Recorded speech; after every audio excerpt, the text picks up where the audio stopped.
What's in the box? It's the Lokithor J401 Jump Starter. Something smart digital screen. Now you know I love a good jump start pack. It's super handy to have. Lokithor, the force of thunder in hand. This is the Jump Starter 401. It's got a battery for 24 plus months. I'm assuming that means you can charge it up and it'll keep the charge that long. And a 0% spark? Not quite sure what that means. They say it's good for 8.5 liter gas engines and 6.5 liter diesels. This is going to be a chunky boy. Some quick start instructions on here. Insert the jumper cables into the booster and connect the clamps to the car battery. Short press on the switch button when your green light displays flash. Carry out this car start operation and start the car engine. Alright, well, it's definitely a nice little box here. Let's see what's inside. Don't need that anymore. Have a little instruction manual here.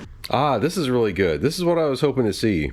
It has a force start method. A lot of these jump starters are a little too smart for their own good. They have too many safeties built in. If a battery is like really low, they usually won't go ahead and start the car as, you know, like a safety precaution. But if it has like a force starting procedure, it just go ahead and gives it full chooch then. And I think that's a mandatory feature for any jump start that you're looking for. Yeah, see, safety reminder. Some safety protection mechanisms in this mode are invalid and need to be used with caution. Don't connect the power leads together because obviously you're just going to be shorting out the battery inside this thing and kaboom. Step 1 is insert the clamps cable connector to the EC8 jumpstart output port of the product. Step 2 is the power on state. Long press the power on plus light button for 3 seconds to enter the force start mode. At this time, the green light on the main interface will be on, indicating that the jumpstart output is turned on. At this time, prevent the positive and negative from being connected together to cause a short circuit. Step 3, connect the positive and negative clamps to the battery. Okay, so I guess you have to set it up in force start mode before you even connect it to the battery. Now, this is a nice little feature. It's got a voltmeter on it. You can just connect the clamps and see how many volts the battery is. Here we have some stats on the product. Capacity is 74 watt hours. The USB-A output is 18 watts if you want to charge your devices off of that, but the USB-C is 100 watts. That's kind of awesome. The little built-in light is rated for 300 lumens. The starting current is 1500 amps, but the peak current is 2500 amps. That ought to do the job. All right, well, let's get this thing out of the box and see what we got. The packaging is actually really nice in this thing. Got a couple extra boxes down the bottom. See what's in this guy. You got a little cigarette lighter charger. Got the USB-C cable, USB-A to C. Those are both handy. And this one, we have the charging clamps. Wow. You know, the cables on these clamps actually look pretty long, and they're really heavy duty too. I like that. These clamps are definitely nice and big too. I really hate it when you get battery clamps that are kind of small, and you know, the terminals on just about all modern cars are like real chunky, but these things would actually go on to just about anything, wouldn't they? You know what stinks though is I don't see like a carrying case or a bag or anything for this guy. Like, I need something to put all this stuff in, right? You just gonna raw dog your tool like this? Yeah, 2500 amp jump starter and 100 watt two-way fast charging. That's pretty awesome. Looking at these little rubber covers here. On this side you have your DC, USB-A and USB-C. And I think this is DC output, isn't it? Should be, right? Or is it input only? I mean, I'm guessing you can charge through the cigarette lighter like this, but you can't really jump start it like this. This wire's too small. And on this side, you have the hookup for these guys. This is the button for the light. Well, I guess you press it and it comes on. I guess this bar graph right here shows you how much is charged. It comes from the factory 3/4 of the way. You press and hold, the light comes on. That's a pretty nice little brightness. Whoa, and you hit it again and it's like a red strobe. That's crazy. And then you hit it one more time and you get an SOS. And then one more time and it's off. All right. Guess if you hold down the power button, it goes off. Yep, there you go. So that's kind of interesting. It comes on with either the light button or the power button. I'm going to plug the little DC power jack in here and check it with the voltmeter and see what we actually see on here. So I'm not reading any voltage like that. It's kind of interesting.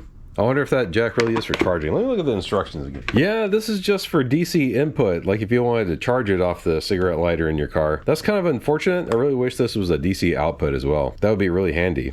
But the USB ports are outputs as well as being inputs. In fact, we can test that out real quick. Yeah, turbo power connected. Wow, nice. Oh, interesting. Look at that. It's even showing it's putting out 7 watts. You know, this would have no problems running that little soldering iron I have too, you know? That's pretty handy. So I want to check the power output here. Oh yeah, I mean, to me, it looks like the power is live all the time. We're getting like 15 volts.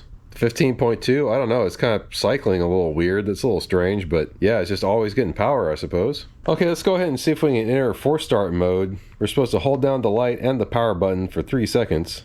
Whoa, it clicked on. All right. Yeah, and it's showing 15.3, 15.4. I guess it's just going. Yeah, now we see a nice solid 15.3 on the meter there. Yeah, we're showing a nice solid 15.3 on the meter there. I guess before earlier when it was like fluctuating around, that was like the sensing circuit trying to figure out what was going on. But yeah, it's good to know. It's got full chooch capability, and that's a nice strong voltage too. And you just hit power button again to kick it out of that. So this thing is a chunky boy.